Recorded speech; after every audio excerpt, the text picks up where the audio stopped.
lebih harum daripada harum semerbak kasturi. Hadis Sahih Al-Bukhari dari Sayyidina Abu Hurairah radhiyallahu anhu.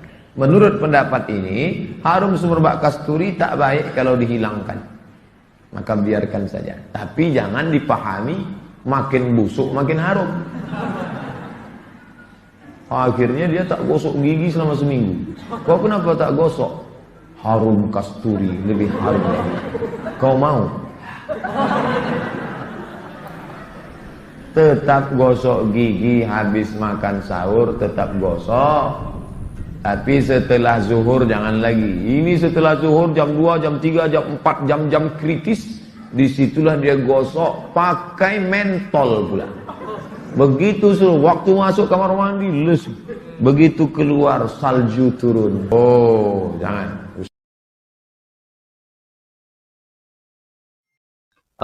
Yang ingin kami dengarkan dari antum Ustaz, tausiah, nasihat, bagaimana kita menghadapi sisa-sisa dari bulan Ramadan ini ya, 10 malam terakhir ini. Kira-kira mungkin Ustaz bisa bantu kita fokusnya di mana kita. Ya, tentu yang jelas adalah kita mencari malam Lailatul Qadar. Nah, kalau bisa Ustaz tolong jelaskan kepada kita apa amalan-amalan utama yang bisa kita lakukan di penghujung bulan Ramadan ini sehingga Ramadan kita ini tidak menjadi sia-sia. Yang pertama, malam itu, siang insya Allah kita semua puasa. Artinya tidak ada ragu sedikit pun bahwa siang kita puasa. Tinggal lagi amalan malam. Karena malam ini kita mesti qiyam. Qiyam itu artinya tidurnya sedikit saja. Qiyam secara bahasa artinya tegak berdiri, melek, tidak tidur. Jadi apa yang kita isi pada malam itu? Pertama definisi malam dulu. Yang disebut dengan malam itu adalah dari mulai isya ke azan subuh. Kalau dari tenggelam matahari ke isya, dari tenggelam matahari azan maghrib ke isya, itu malam juga. Tapi tidak bisa kita isi tahajud. Karena tahajud, definisi tahajud setelah isya. Oleh sebab itu, tentu jam malam di Australia beda dengan di Indonesia. Jadi kalau kita hitung jam 8 malam di Indonesia, jam 8, azan subuhnya jam 5, 9, 10, 11, 12, 1, 2, 3, 4, 5. Bagaimana supaya selama 9 jam ini efektif? 9 jam. Kalau di Indonesia, di Australia hitung sendiri, saya kira mungkin beda 2 jam, 3 jam. Tapi yang jelas dari isya ke subuh ini efektif. Nah, saya langsung saja prakteknya. Pertama, sholat qabliyah isya. Setelah itu, sholat isya. Setelah sholat isya, ba'diyah isya. Setelah itu, sholat tarawih. Kalau sanggup 1 juz. Kalau tidak sanggup 1 juz, setengah juz. Kalau tidak juga sanggup, seberapa mampu. Yang tidak hafal bisa melihat pakai mushaf, Quran besar di depan. Lalu kemudian setelah itu ditutup dengan witir. Nah, jadi kalau kita total dari mulai qabliyah isya, isya, tarawih,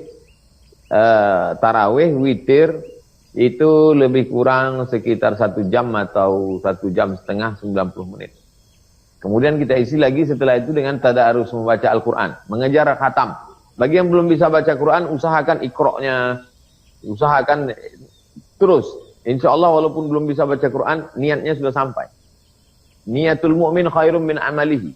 Niat orang beriman lebih baik daripada amalnya. Berapa banyak orang berniat, dapat pahalanya, tidak sempat melaksanakan amalnya. Innamal a'malu binniyat. Segala amal diawali dengan niat. Wa innamal likulli imri'in ma nawa. Orang mendapatkan sesuai dengan niatnya. Nah, ini di awal malam. Jadi kalau kita urutkan dari mulai qabliyah isya, sholat isya, ba'diyah isya, sholat tarawih, sholat witir, tadarus baca Quran, maka insya Allah kalau start jam 8, 9, 10, selesai 10, lalu kemudian cepat istirahat, cepat tidur supaya bangun malam. 11, 12, 1, 2, 4 jam.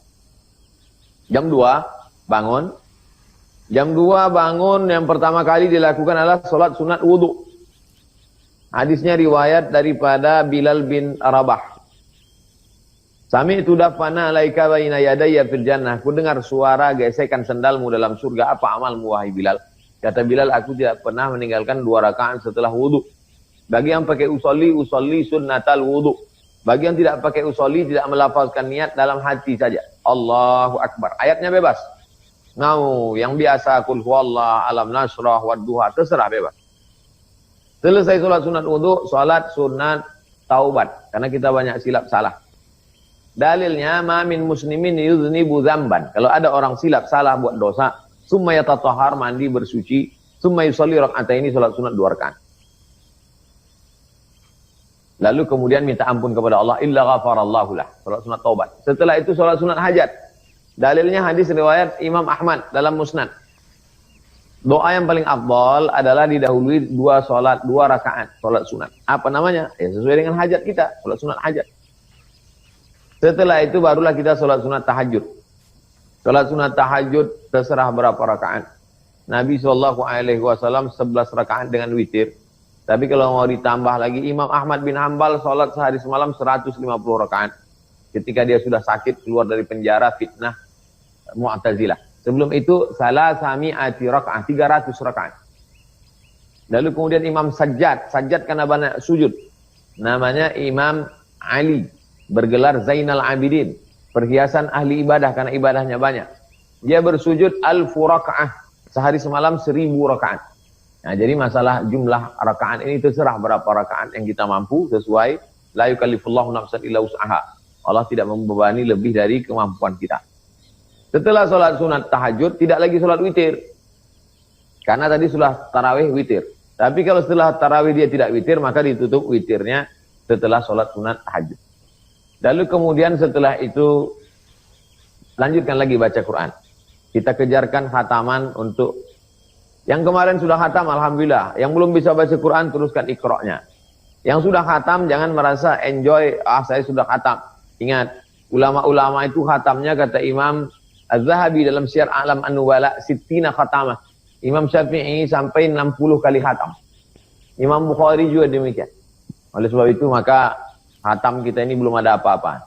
Mereka membagi ada khatam malam, ada khatam siang. Ada khatam dalam sholat, ada khatam di luar sholat. Nah, kita belum lagi mampu, maka kejar prestasi untuk ibadah ini. Nah, ini 2 sesi. Ba'da isya sekali, tengah malam. Yang ketiga adalah subuh. Diawali dari habis makan sahur, banyak-banyak istighfar. Wabil ashari hum yastaghfirun. Pada waktu sahur mereka banyak istighfar. Man lazimal istighfar, siapa yang melazimkan memperbanyak istighfar, ja'alallahu lahu min kulli dhiqin makhraja. Setiap kesempitan hidupnya diberikan kelapangan. Wa min kulli hammin faraja. Segala kesusahannya diberikan Allah solusi. Wa razaqahu min haitsu la yahtasib. Segala rezekinya diberikan dari jalan yang tidak disangka-sangka. Oleh sebab itu banyak beristighfar. Mau 100 kali, 200 kali, 500 kali, 1000 kali, bagus. Astaghfirullahalazim. Astaghfirullahalazim alladzi la ilaha illa huwal hayyul qayyum wa atubu ilaih. Astaghfirullahalazim alladzi la ilaha illa huwal hayyul qayyum wa atubu ilaih. Setelah sahur, menunggu azan subuh. Setelah itu salat subuh. Man shalla subha fi jama'atin, salat subuh berjamaah. Setelah salat subuh jangan tidur. Cuma qa'ada yadhkurullah, duduk berzikir mengingat Allah. Hatta tatlu asyam, sampai terbit matahari. Summa yusalli rak'ataini, salat sunat 2 rakaat. Kanat lahu ka ajri hajjatin wa umrah, dapat pahala seperti haji dan umrah. Tamah, sempurna. Saya kira dalil beserta teknisnya sudah saya sampaikan secara detail, Tuan Guru. Wallahu a'lam. Jazakumullah khairan, Ustaz. Ya, mudah-mudahan kita bisa memanfaatkan sisa-sisa dari bulan Ramadan ini menjadi berkah begitu ya. Karena ya kalau orang berlomba itu kan di akhirnya, di finishnya ya. Mudah-mudahan kita ini masuk finishnya jadi orang yang muttaqin insyaallah. Ada yang menarik yang sering orang bertanya, Ustaz. Yang pertama itu adalah tentang malam Lailatul Qadar itu, apa tanda-tandanya. Kemudian yang kedua, bagaimana orang yang tanda orang sudah mendapat malam Qadar itu. Nah, ini sering jadi pertanyaan, Ustaz, mungkin bisa dijelaskan sedikit. Tafadhol, Ustaz. Inna anzalnahu fi lailatul qadar. Kami turunkan Al-Quran itu pada malam Lailatul Qadar. Makna Qadar ada 3. Yang pertama qadar, fulanun lahu qadar. Si fulan punya qadar, punya kemuliaan. Malam qadar, malam yang punya kemuliaan. Yang kedua, qudira alaihi rizquhu, disempitkan rezekinya. Qadar artinya sempit. Kenapa disebut malam sempit? Karena pada malam itu seandainya malaikat itu dalam bentuk daging tubuh, dunia ini sempit, saking banyaknya dia. Yang ketiga, qadar, inna kulla syai'in khalaqnahu bi qadar. Qadar artinya takdir. Karena pada malam itu ditetapkan takdir secara detail untuk setahun ke depan. Memang betul takdir kita sudah ditulis secara umum di Lauhil Mahfuz. Tapi rinciannya untuk detail setahun ke depan pada malam Lailatul Qadar. Yufraqu fihi kullu amrin hakim. Dibahas, ditetapkan segala perkara yang bijaksana pada malam Lailatul Qadar. Itulah makna inna anzalnahu fi lailatul qadar. Yang kedua, wa ma adraka ma lailatul qadar?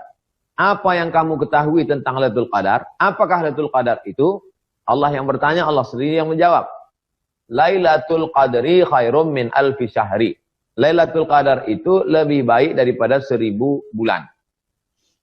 Ada apa dengan angka 1000 bulan? Dua jawaban. Yang pertama, 1000 bulan itu lebih 80 tahun. Karena memang dulu di kalangan Bani Israel ada 4 orang, amalnya 80 tahun, malamnya tidak tidur, siangnya jihad fisabilillah, malamnya qiyamul lail, 80 tahun. La ya'sunallaha tarfat ka'inin. Tak pernah melawan Allah walau sekedip mata. Mendengar cerita itu sahabat merasa sedih. Karena amal kita tak sampai 80 tahun. Andai umur kita 80 tahun pun malamnya kita tidur, siangnya kita cari rezeki. Oleh sebab itu diturunkan Allah. Kalau kau dapat Lailatul Qadar, amalmu lebih mulia daripada Bani Israel yang 80 tahun tidak tidur tadi. Maka bahagialah. Makna kedua Lailatul Qadar adalah 1000 dalam angka Arab itu adalah puncak. Karena dalam Arab itu sejuta alfu alfi, 1000. Oleh sebab itu maka yang dimaksud dengan Lailatul Qadar itu bukan 1080 tahun. Tapi yang dimaksud adalah puncak, limit batas terakhir. Itu makna kedua. Jadi kalau kita lihat, Allah tidak menjelaskan dalam Quran Lailatul Qadar itu pohon kayu tumbang. Lailatul Qadar itu air jadi beku. Tapi dia lebih pada fokusnya ke amal. Lailatul Qadar khairum min alfi syahri. Lailatul Qadar lebih baik daripada 1000 bulan. Artinya beramallah kamu. Kalau kita diberikan pilihan-pilihan yang begitu banyak, ada malam pertama, ada malam kedua, ada malam ketiga, ada malam kelima, ada malam ketujuh, ada malam ke-9, maka orang yang cerdas, dia isi saja malam-malam ini secara keseluruhan. Maka kita isi. Yang lalu sudah lewat, anggap apa boleh buat. Tapi ada 5 malam lagi, kita isi. Khairum min alfi syahri. Tanda-tandanya, tanazzalul malaikatu warruh. Turun malaikat dan ruh. Ruh di situ maknanya 2. Yang satu, nazala bihi ruhul amin ala qalbika litakuna minal mundirin. Jibril alaihissalam. Makna ruh yang kedua adalah ruh-ruh orang-orang soleh. Ruh wali-wali Allah. Ruh nabi-nabi. Turun. Apa maknanya? Walladzi anzala sakinata. Turun ketenangan. Karena malaikat itu kalau turun dia bawa ketenangan. Malaikat tidak mau masuk ke dalam rumah kalau di rumah itu ada patung dan anjing. Karena dia tidak mau satu majelis dengan yang tidak tenang. Maka diturunkan ketenangan. Pada malam itu kita merasakan suasana yang amat sangat tenang. Lalu kemudian pada waktu paginya, matahari terbitnya redup. Kenapa redup? Karena malaikat itu jismun nuraniyun. Malaikat itu terbuat dari cahaya. Cahaya malaikat yang begitu banyak, membuat matahari redup. Tak kuat cahaya matahari. Kalau sudah ada bulan purnama, maka hilanglah cahaya bintang gemintang. Kalau sudah ada lampu sorot, hilanglah cahaya lampu 100 watt, apalagi 5 watt. Ya, jadi matahari pun kalah dengan cahaya matahari, cahaya malaikat-malaikat yang luar biasa. Ada ketenangan, matahari paginya redup, tapi sebetulnya tanda-tanda fisik itu tidak terlalu berarti. Tanda yang paling penting adalah setelah Lailatul Qadar, ada perubahan dalam hati. Dulu hati sombong angkuh, setelah Lailatul Qadar rendah hati. Dulu hati keras susah meneteskan air mata, setelah Lailatul Qadar bawaannya mau menangis. Dulu sebelum Lailatul Qadar pelit, bakhil, medit, kedekut. Setelah Lailatul Qadar orangnya suka dermawan. Dulu mendengar azan risau. Setelah Lailatul Qadar mendengar azan hati rindu, iba, ingin menangis, segera ke masjid. Inti Lailatul Qadar adalah ada perubahan. Allah sengaja rahasiakan. Allah tidak beritahu siapa yang dapat sholat taubat nasuha. Allah tidak beritahu siapa yang dapat haji mabrur. Allah tidak beritahu siapa yang dapat sholat usta. Allah tidak beritahu siapa yang dapat satu titik doa hari Jumat. Allah tidak beritahu siapa yang dapat Lailatul Qadar. Supaya apa? Supaya kita senantiasa ada roja dan khauf. Roja senantiasa berharap. 5 malam lagi pun kita harap-harap. Dan ada khauf. Kita takut jangan-jangan inilah Ramadan kita yang terakhir. Begitu agaknya Ustaz. Jazakumullah khairan Ustaz. Ini sudah mulai ada masuk pertanyaan Ustaz. Mungkin kita bisa bacakan beberapa pertanyaan. Pertanyaan pertama mungkin tadi sudah ada terjawab sedikit ya. Apakah benar jika amal kita diterima atau kita mendapatkan Lailatul Qadar, kita akan berubah setelahnya menjadi insan yang lebih baik? Mungkin tadi sudah disinggung sedikit tadi ya.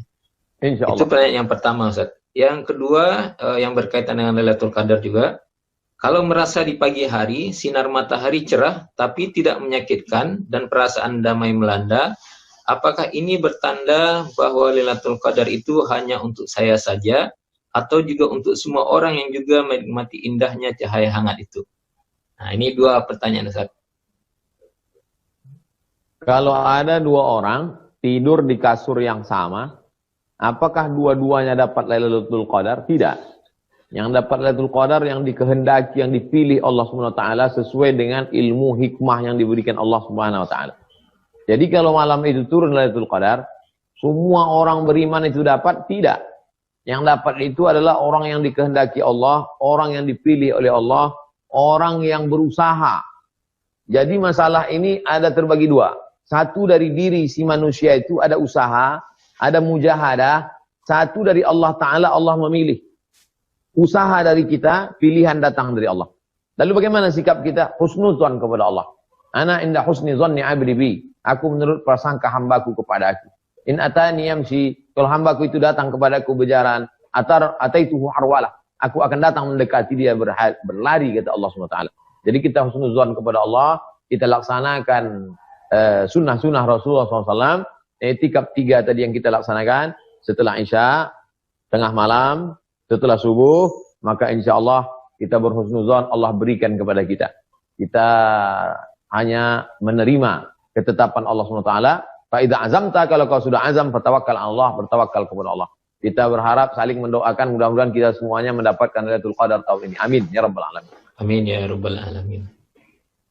Ya, mudah-mudahan ya barangkali kita sudah ada yang 20 kali, 30 kali bertemu dengan Ramadan, 40 kali, 50 kali, 60 kali. Ya, sayang sekali kalau kita tidak mendapatkan malam Lailatul Qadar ya. Ada satu pertanyaan lagi Ustaz. Di waktu sahur paling baik beristighfar seperti yang Ustaz katakan tadi. Atau mana yang lebih baik kita membaca Allahumma innaka afuwun tuhibbul afwa fa'fu anna. Nah, mana yang lebih baik Ustaz? Wahai Rasulullah, kata Ummul Mukminin Sayyidatuna Aisyah radhiyallahu anha, kalau saya berjumpa dengan malam Lailatul Qadar itu, apa yang saya ucapkan?